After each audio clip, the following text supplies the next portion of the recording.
Are you right on you?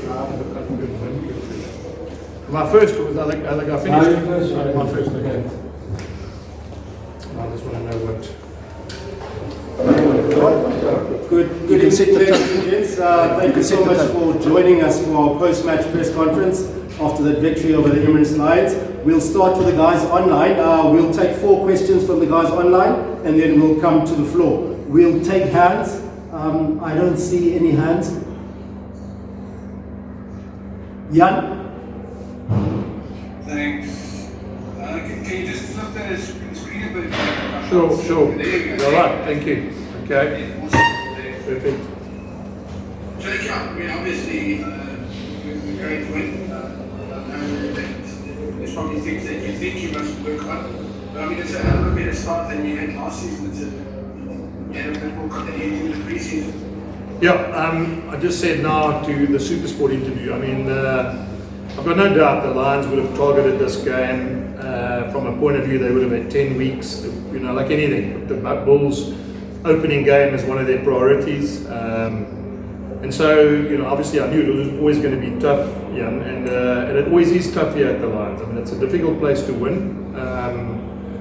You know, they obviously play a style that suits them, and it's a difficult side to break down and get rhythm in your attack. So, you know, I looked now and I saw Cardiff won in Cardiff against Munster. I think last night Benetton won in Benetton against Glasgow. So to get an away win is obviously a massive bonus for us, because I mean that's the sort of trend of the tournament. You're going to have to get a couple of away wins as well. So yeah, I'm very happy. I think we probably left a couple of points out there, but I enjoyed the way we showed composure. The 15-3 up, it looked like we probably could let our hair down a bit and have a go at them, and then all of a sudden 15-all with about 25-30 minutes left to go. So the way they sort of showed their composure, put the reserves on, and I got the feeling they sort of got cohesive, and that always is difficult because you don't want to put reserves on when you're sort of up against it. And I think again we won in that area tonight. Nathan? Sorry, just a quick follow-up, Jake. I know it's quickly off in the game, soon off in the game, but are there specific areas that you will go look at to maybe rectify? Yeah, I just think, I think nothing that we're going to have to. I think over time it'll come right. It's just the ability to transfer pressure into points. Often we had line breaks and then we made a pass into touch, or maybe made one offload before we had to, or a couple of times I looked there, we probably ran into the midfield when we could have gone around them a few times. So yeah, I mean, I think it's just as we create those pictures more and more in pressure situations, I feel that our players will be good enough. It's the first time we've played that back line, and the combinations were a bit different, purposefully as well.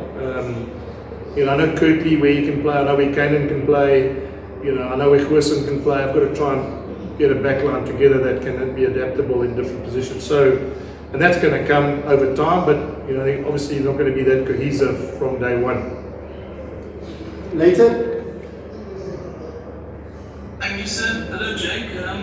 Jake, just on the team, and if you look at last season's performances, where do you think the guys kept the pump up in what areas of your play, and then what areas of your play do you feel you could focus a bit less on looking ahead to the competition, and other areas that you need to focus on more?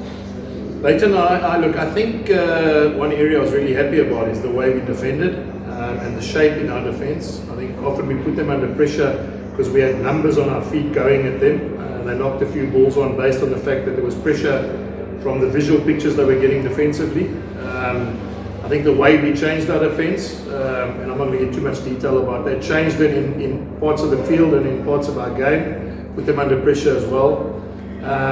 Attack-wise, as I said, you always want the perfect attacking game, and I thought we started off really well, and our backs looked like they sort of cohesion was good enough. But as the game sort of unfolded, I thought at one point I was writing down, I think we conceded about 6 penalties in the last sort of 8 minutes of the first half, the second part of the first half, and that just creates pressure. And a lot of those penalties were forced by the fact that we we probably overplayed in our own half. But saying that, I don't want us to go into kicking the ball down the field.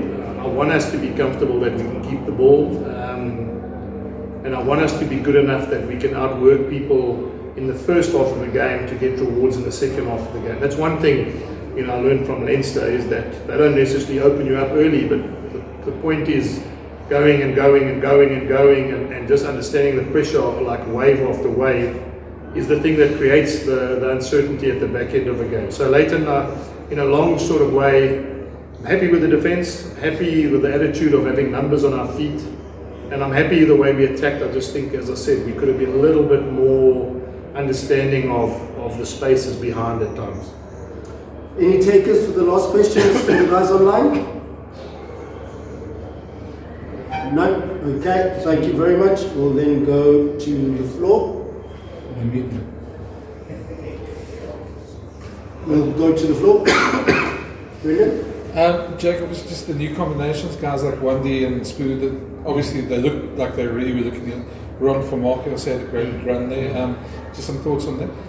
Well, I mean, just gave them each sort of memorable gift of their debuts for the Bulls, 5 of them. So obviously them and Francois Kloppers and Mossy. I think Mossy obviously unfortunate that he unfortunately had to come off so early. But I'm happy, I think again, the cohesion, as I said, it takes time. And obviously coaches, you always want that everything to click on day one, and you want that to be sustainable for time. And I mean, as I said, I repeat myself, as I said just now, I know what Wilson can do at 10, I know what Kanan can do, I know what Kirkley can do.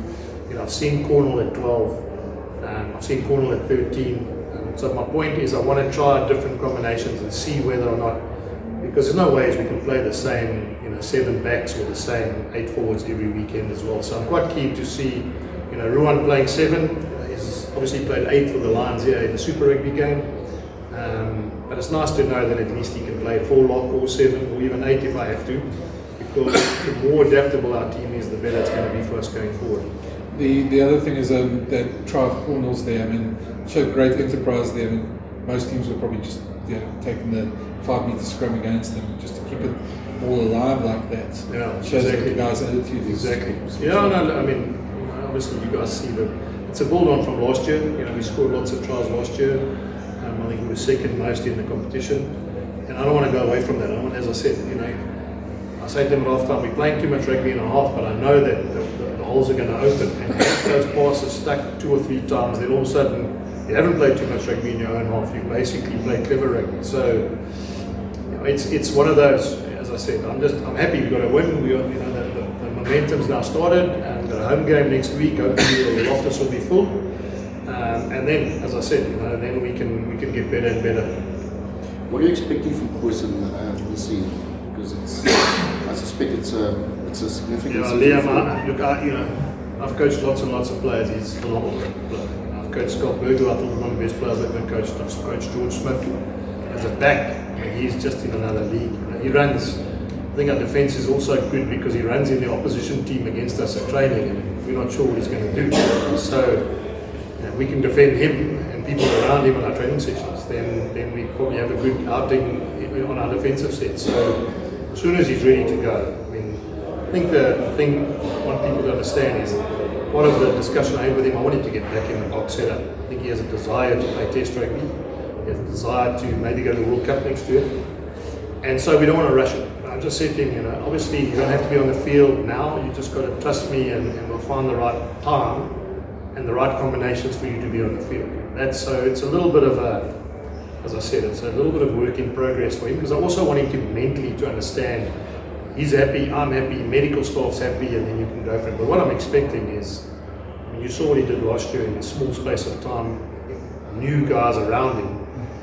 He's got it. He's definitely good. He's a phenomenal rugby player. And I'm hoping that's the catch. I need him to get on the field while other guys are rusty too. I don't want him to come with week 6, week 7 when every guy's now obviously got game time under their belts and talk about opposition, and he's probably a little bit shy of time on the field. So it's a balancing act for us to see when we want to put him in and obviously get the timing right. Do you have a time frame?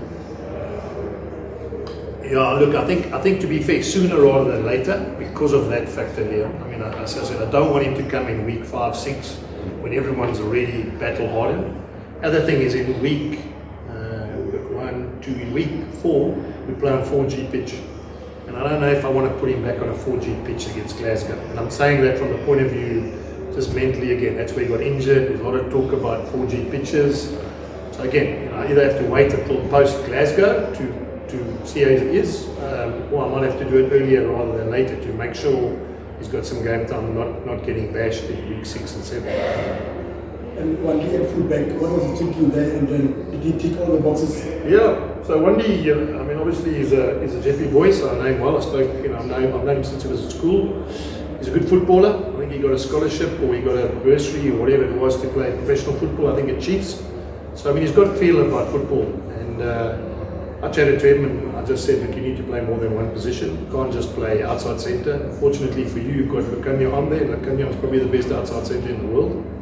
And so if you want to play at a high level, I need you to play different positions. And I thought he was all right today. I mean, once or twice he probably got caught out on certain things, whether it was space or whether it was understanding of what to do defensively and attacking wise. But he'll get better.